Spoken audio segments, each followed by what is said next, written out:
When people think of event planning, they inevitably think of like this really sexy process. But then when they get into the nitty-gritty of it, they realize that there are a bunch of things no one ever talks about. And that especially goes for the paperwork. So in this video, I want to talk about the 5 unsexy but completely necessary event management documents that you might need depending on your event.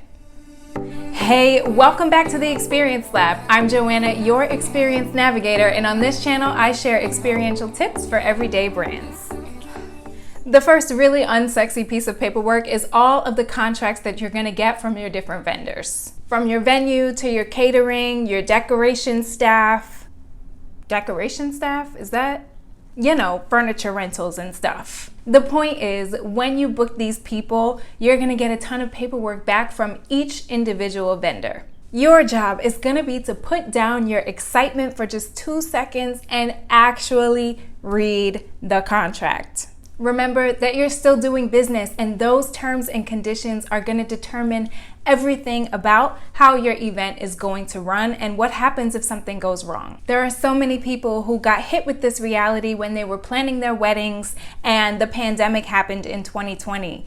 A lot of times your contract will tell you what sort of acts of God or natural disasters or things like that qualify for you getting your money back. The contract also tells you when your payments are due, what your damage fees are, and what happens if you run into any overages in service. So yes, even though it's completely unsexy, you definitely need your contracts and you need to pay attention to them. That also goes for friends who are doing things for you. It doesn't need to be fancy and you don't need to consult with a lawyer, but you definitely should write down on paper what your expectations are for their participation in the day of. And on the flip side, it's within their right to write down on paper what they feel comfortable providing and sort of what their limits and boundaries are for what they're willing to do. It can sound a little bit awkward, but trust me, it just alleviates so many different things to make sure that you have things in writing up front. So the next thing is insurance. When you're booking your venue, make sure you actually ask them whether or not you need liability insurance and then actually follow through and get it. You can purchase liability insurance for up to $1 million,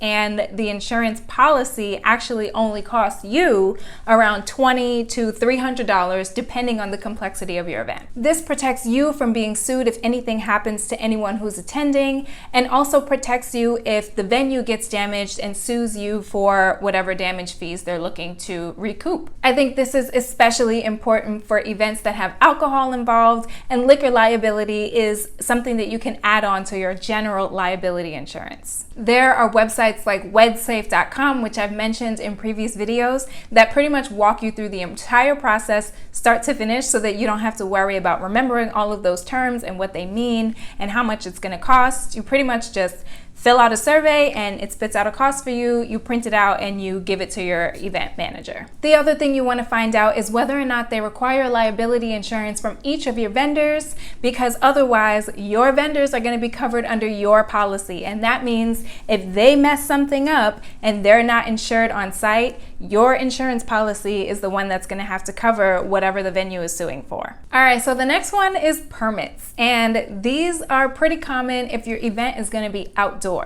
Here in New York City, using the sidewalk requires a different permit from using the actual street. So you definitely want to do your research and make sure that you're securing the correct permit, because if you have something in the street and you're only permitted for the sidewalk, you can still get a ticket. Another permit for outdoors that's really common is an amplified sound permit. Over a certain amount of decibels, you definitely need to be securing an amplified sound permit from your local precinct to make sure that you are able and permitted to have sound outside. This ensures that if anyone complains, you can show your permit to the police and let them know that you filed ahead of time and you definitely have permission to be doing what you're doing. This next one is pretty uncommon, but I think I should mention it anyway, and that is structural permits. So if you're going to be building anything like a stage outdoors or some sort of hut for selling things, you need to make sure that you have a structural permit or some sort of clearance, again, from the police department,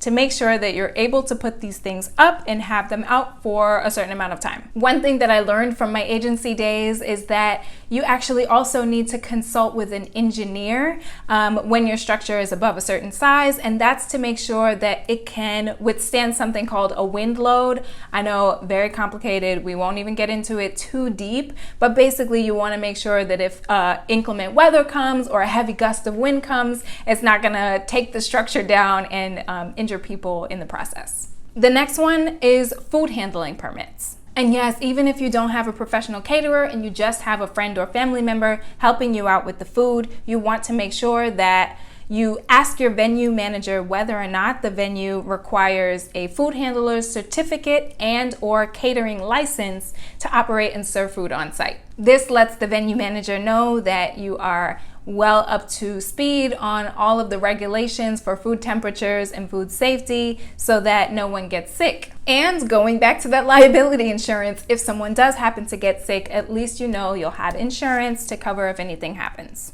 And last but not least is a timeline. Now, early on when I started this channel, I did a video on the importance of timelines and how to build them. I know it's something that's super easy to overlook, but trust me, a timeline is going to be your holy grail for everything that's happening on the day of so that you don't have to keep it up here.